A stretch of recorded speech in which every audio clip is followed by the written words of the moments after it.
नमस्कार, सत्यहिंदी.com में आपका स्वागत है। एक नजर अब तक की सुर्खियों पर। देश में बीते 24 घंटों में कोरोना के 4,970 पॉजिटिव केस आए हैं और 134 लोगों की मौत हो चुकी है, जिसके बाद देश भर में अब 1,01,139 पॉजिटिव केस हो गए हैं और 3,163 लोगों की मौत हो चुकी है। इसके अलावा 39,174 लोग ठीक भी हो चुके हैं, जिससे एक्टिव मामले 58,802 हो गए हैं। देश के सबसे ज्यादा प्रभावित राज्य महाराष्ट्र में 35,058 पॉजिटिव मामले हो चुके हैं और 1,249 लोगों की मौत हो चुकी है। इसके अलावा तमिलनाडु में संक्रमितों की संख्या 11,760 हो गई है और मरने वालों का आंकड़ा 81 हो गया है।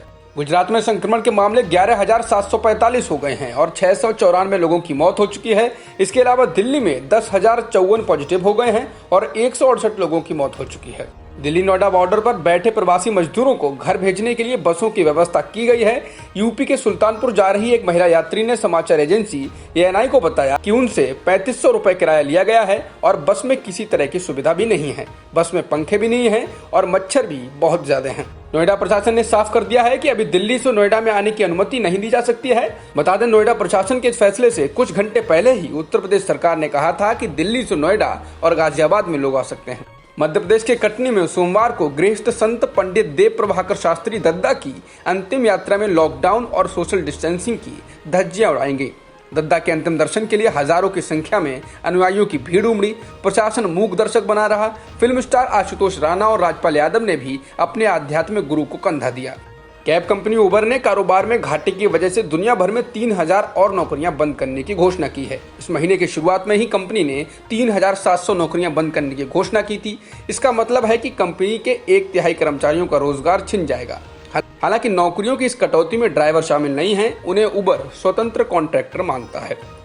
दुनिया में कोरोना संक्रमितों की संख्या 48,04,167 हो गई है, जबकि मरने वालों का आंकड़ा 3,18,000 को पार कर चुका है।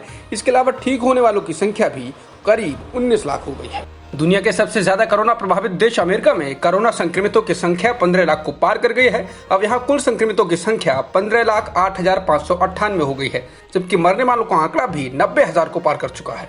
रूस में कोरोना संक्रमितों की संख्या बढ़कर 2,90,000 से ज्यादा हो गई है और जल्द ही संख्या 3 लाख को पार कर जाएगी। इसके अलावा मरने वालों का आंकड़ा 2,722 हो गया है।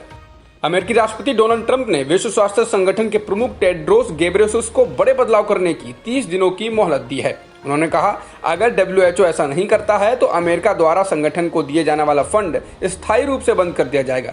ट्रंप ने WHO को एक चिट्ठी लिखी है, जो उन्होंने ट्वीट भी की है। चिट्ठी में ट्रंप ने विश्व स्वास्थ्य संगठन की इस बात को लेकर आलोचना की है कि उसने वुहान में पिछले साल दिसंबर में फैले इस वायरस से जुड़ी भरोसेमंद रिपोर्टों को लगातार नजरअंदाज किया और चीन की लगातार तारीफ की।